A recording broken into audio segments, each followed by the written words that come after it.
Hi hello good morning. आज का अपना डिस्कशन है case scenario 12। Mister Nikhil, a resident age 42 years, is employed in a MNC in Gurgaon since 2013. He submitted his resignation on 31st July 2025 for starting his own business and gave a notice period of 1 month to the employer. He received the following emoluments from his employer for period 1st April 2025 to 31st August 2025. 31st जुलाई को वो resignation दिया था, एक महीने का notice period था। So finally उसका job खत्म होता है 31st अगस्त 2025 को। हेंस ड्यूरिंग प्रीवियस ईयर 25-26 वो 5 महीने के लिए जॉब करता है, अप्रैल मई जून जुलाई एंड अगस्त। बेसिक पे आपको दे रखा है 45,000 per month. DNS allowance 10% of basic पे। 10% ऑफ बेसिक पे मतलब सर ये आपका आएगा 4,500 per month and this is your DA in terms, entire DA आपका इन टर्म्स है।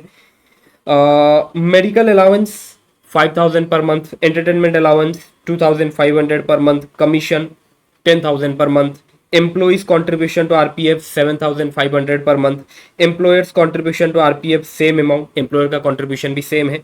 Interest accrued in RPF 13%, exempt up to 9.5%, but यहाँ पर जो रेट ऑफ इंटरेस्ट है that is 13%. In that case that excess of 3.5% shall be taxable. In October 2025 he started the business of manufacturing of footwear. footwear का business start किया है under the brand name Comfort. He withdrew the entire amount from his RPF account in September 2025 to invest in his business. He employed 75 regular employees on 1st November 2025 at a salary of 23,000 per month. They participate in recognized provident fund for previous year 25-26. The profit and gain derived from such business, that is your footwear business, is 51 lakh computed.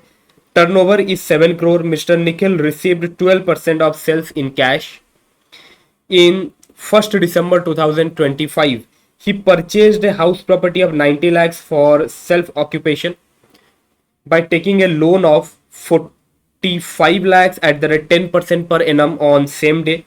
He paid stamp duty of 6,25,000 on purchase of such property. Mr. Nikhil is paying tax under default tax regime. अपना SSC default tax regime में है। Considering this scenario आपको ये 3 question का answer देना है। सबसे पहला, what is the amount of salary chargeable under the head salary to Mr. Nikhil for assessment year 26-27? Assessment year 26-27 में कितना सैलरी इनकम टैक्सेबल होने वाला है? एसएससी है अपना डिफॉल्ट टैक्स रिजीम में, न्यू टैक्स रिजीम में। सर ध्यान रखना है सर, यहाँ पर जो उसे सैलरी मिला है 5 महीने का सैलरी मिला है, उसके बाद उसने जॉब भी छोड़ दिया है। बेसिक सैलरी आपका 45,000, तो 45,000 इंटू 5 सर ये आ गया आपका 225,000 सर, ये आ गया आपका basic salary. Next is your DRS allowance in terms, sir DA in terms 4,500 into 5 sir ये आ गया आपका 22,500। Medical allowance fully taxable. Entertainment allowance fully taxable. Sir entertainment allowance fully taxable होता है, हालांकि इसके अगेंस्ट में डिडक्शन मिलता है, बट डिडक्शन मिलता है गवर्नमेंट एम्प्लॉय को, और वो डिडक्शन मिलता है ओल्ड रिजीम में। अपना एसएससी न्यू रिजीम में, एंड अपना एसएससी गवर्नमेंट एम्प्लॉय भी नहीं है, हेंस एंटरटेनमेंट अलाउंस के अगेंस्ट में कोई डिडक्शन नहीं मिलने वाला। So entertainment allowance and medical allowance दोनों ही टैक्सेबल है। एक तो आपका 5,000 और एक आपका 2,500, टोटल हो गया ये 7,500 इंटू 5 37,500। नेक्स्ट सर बात करते हैं कमीशन का। कमीशन है 10,000 महीने का into 5 50,000। Employee's contribution to RPF sir इसका डिडक्शन 80C में मिलता है, बट अपना जो एसएससी है अपना एसएससी न्यू रिजीम में, हेंस 80C में भी इसका डिडक्शन आपको नहीं मिलने वाला। Employer's contribution to RPF is same amount. Employer's contribution to RPF is same amount 7,500 per month. Okay, then sir what is your employer's contribution? Sir employer's contribution होगा 7,500 per month into 5 37,500। This is your employer's contribution to RPF. Now sir इसके against में exemption कितना था? सर इसके against में exemption था 12% of salary. What is the meaning of salary? Basic salary plus DNS allowance in terms plus turnover commission. Sir यहाँ पर टर्नओवर कमीशन है नहीं। सर क्या बात कर रहे हो, कमीशन दे तो रखा है। सर ये टर्नओवर कमीशन नहीं है। कमीशन का मतलब है, टर्नओवर कमीशन का मतलब है the commission which has been calculated over turnover. जिस कमीशन का कैलकुलेशन टर्नओवर के ऊपर हुआ है। सर अगर यहां पर मेंशन होता commission at the rate 1% of turnover, sir उसको मैं टर्नओवर कमीशन बोलता है। सर यहां पर तो कमीशन फिक्स्ड है, कमीशन उसे हर महीने 10,000 मिलना है, सर इसको हम टर्नओवर कमीशन नहीं बोलते। सो टर्नओवर कमीशन तो यहाँ पर है नहीं, बट सर बेसिक सैलरी है, डीएनएस अलाउंस इन टर्म से उसको ऐड करो और उसका निकालो 12%, सर उतना तक एग्जाम्पशन है, एंड जो एक्सेस अमाउंट है that will be taxable. Okay sir, basic salary and DNS allowance in term sir वो तो यहाँ पर निकाल रखे हैं सर। बेसिक सैलरी है आपका 2,25,000 plus DNS allowance in terms 22,500 sir, दोनों को मैंने ऐड कर लिया सर। ये आ गया आपका 2,47,500 सर, इसका निकालेंगे 12% सर, इसका 12% आ रहा है 29,700 सर, इतने का तो एग्जाम्पशन है, जो एक्सेस है that will be taxable sir. What is the excess amount? 7,800 will be taxable, ये 7,800 आपका टैक्सेबल होने वाला है। Next, interest accrued in RPF 13%। Interest accrued in RPF for both employees contribution as well as for employers contribution. Employees contribution and employers contribution के ऊपर जो भी interest accrue होता है in RPF that is exempt up to 9.5%, but यहाँ पर जो आपका रेट ऑफ इंटरेस्ट है that is 13%। In that case जो एक्सेस 3.5% है that will be taxable under that salary. Sir अगर 13% के लिए आपका इंटरेस्ट आ रहा है 14,300 सर, उसको मैं डिवाइड करूंगा विथ 13 और उसको मल्टीप्लाई करूंगा with 9.5, in that case sir ये आ रहा है आपका 10,450 सर। इतना इंटरेस्ट तो आपका एग्जेम्प्ट है, ये इंटरेस्ट आपका आ रहा है if your rate of interest would have been up to 9.5%, in that case आपका इंटरेस्ट इतना आता, इन दैट केस सर जो डिफरेंस अमाउंट है that will be taxable. 14,300 less 10,450 sir, ये आ रहा है आपका 3,850 सर, ये आपका टैक्सेबल होगा। इसको आप ऐसा भी कैलकुलेट कर सकते हैं, 14,300 डिवाइडेड बाय 13% इंटू 3.5% सर। ये 3.5% कहां से आया sir? In excess of 9.5%। Total है आपका 13%, exempt up to 9.5%। So rate of interest in excess of 9.5% sir वो है आपका 3.5%, उसको मैंने यहां पर मल्टीप्लाई किया 3.5% सर। ये अगर आप कैलकुलेशन करोगे तो आपका यही आने वाला है, 14300 डिवाइडेड बाय 13 इंटू 3.5 सर, ये भी आ रहा है आपका 3,850 सर। टोटल कर लो, ये आ गया आपका ग्रॉस सैलरी और यहां से अपने को लेस करना स्टैंडर्ड डिडक्शन ताकि अपने को मिल जाए net salary taxable.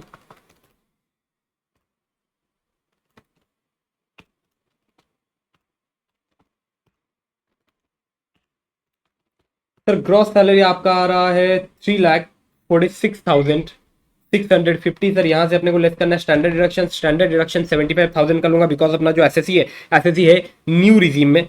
In that case 75,000 less करने के बाद नेट सैलरी जो टैक्सेबल होगा दैट इज 2,71,650 2,71,650 2,71,650 सर, ये आ गया salary income taxable. Next, what is the amount of deduction available to mister Nikhil under chapter 6A?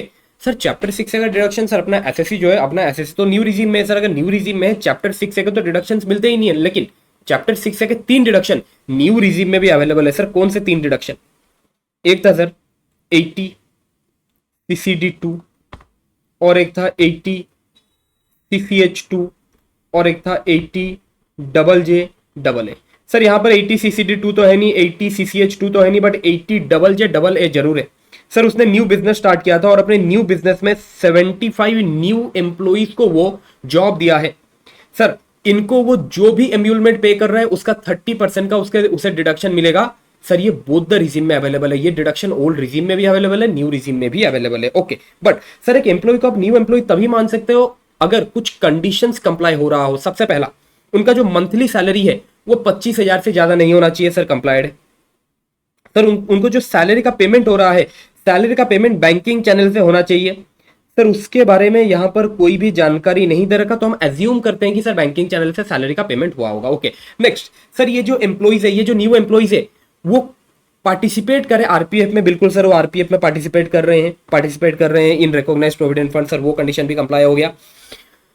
Next sir, ये जो न्यू एम्प्लॉइज है वो काम किए होने चाहिए, वो आपके बिजनेस में काम किए हैं, आपके बिजनेस में एम्प्लॉयड है for a period of 240 days और मोर। लेकिन अगर आपका फुटवेयर मैन्युफैक्चरिंग वाला बिजनेस है, अगर आप एपरल या फिर लेदर मैन्युफैक्चरिंग वाला बिजनेस है, इन दैट केस ये जो 240 डेज वाला लिमिट है इसको रिड्यूस करके 150 डेज कर दिया गया है सर। अपना जो बिजनेस है, अपना फुटवेयर मैन्युफैक्चरिंग वाला बिजनेस है, इन दैट केस अगर ये न्यू एम्प्लॉइज हमारे बिजनेस में काम किए हैं for a period of 150 days और मोर, इन दैट केस ये एलिजिबल हो जाएंगे for calculation of deduction under section 80 JJAA। अब मुझे बताओ सर, ये कितने दिन के लिए काम किए हैं सर? ये ज्वाइन किए हैं 1 नवंबर 2025, इन दैट के सर नवंबर के 30 दिन, दिसंबर के 31 दिन, जैन के 31, फैब का 28 एंड मार्च का 31। सर ये टोटल काम किए हैं 151 days. In that case this employees are eligible for calculation of deduction under section 80JJAA।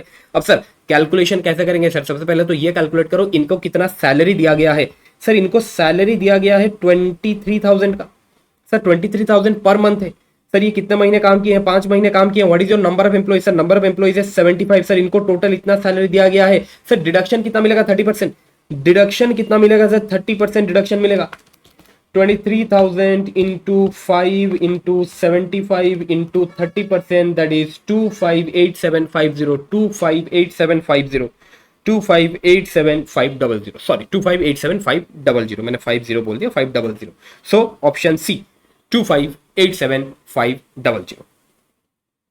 What is the total income of mister Nikhil? का टोटल इनकम अपने को कैलकुलेट करना है। सर सैलरी हेड का इनकम तो हमने कैलकुलेट कर लिया था, बिल्कुल सर। सैलरी हेड का इनकम तो आ गया था आपका 27,1650। सर ये तो आपका सैलरी इनकम आ गया था। सर उसका पीजीवीपी का इनकम आपको दे रखा था 51 लाख। पीजीवीपी का इनकम आपको दे रखा है 51 lakh. Profit and gains derived from such business. कौन सा बिजनेस सर? ये जो उसका मैन्युफैक्चरिंग ऑफ फुटवेयर वाला बिजनेस था सर, वहां से उसका पीजीवीपी इनकम आया है 51 लाख का। 51 लाख का पीजीवीपी का इनकम आ गया। नेक्स्ट सर और कोई इनकम था क्या उसका? यस सर, उसने आरपीएफ का विड्रॉल किया है। सर ये जो आरपीएफ का विड्रॉल उसने किया है, ये विड्रॉल उसने किया है सितंबर 2025 को। वो जॉब स्टार्ट किया था 2013 से। 2013 से जॉब कर रहा है और वो आरपीएफ का विड्रॉल करता है 2025 में। सर उसका जो पीरियड ऑफ सर्विस है that is more than 5 year है। इन दैट केस जो आरपीएफ का विड्रॉल है दिस इज फुल्ली एग्जेम्प्ट। ठीक है सर, ये तो फुल्ली एग्जेम्प्ट हो गया। सर अब अपने बात करते हैं, वो एक घर परचेज किया था। सर वो एक घर परचेज किया था और उसको उसने सेल्फ ऑक्यूपाई किया है। सर अगर सेल्फ ऑक्यूपाई किया है इन दैट केस सर ये जो प्रॉपर्टी है इसका एनएवी तो नील होने वाला है, स्टैंडर्ड डिडक्शन भी नील रहेगा, और जहां तक बात है इंटरेस्ट ऑन बोरोड कैपिटल का डिडक्शन सर वो भी नील रहेगा एज अपना एसएससी डिफॉल्ट टैक्स रिजीम में। Hence in that case income under that house property sir वो भी आपका नील है। सो फिर सर इनकम तो उसके पास यही दो हेड में है। इन दैट केस सर उसका ग्रॉस टोटल इनकम बन गया, सर ग्रॉस टोटल इनकम बन गया 53,71,650। सर ये बन गया ग्रॉस टोटल इनकम। सर यहां से लेस करेंगे डिडक्शन, अपने को टोटल इनकम चाहिए, अपने को नेट टोटल इनकम चाहिए। सर यहां से लेस करेंगे डिडक्शन। कौन सा डिडक्शन सर? 80JJAA का 25,87,500। सर जो आपके 80JJAA वाला डिडक्शन है सर इसको लेस कर दो। अब कितना आ रहा है सर? ये आ गया आपका 27,84,150। 27,84,150, this will be your total income, option B. With this case scenario 12 is complete. Next मिलते हैं with case scenario 13। Thank you.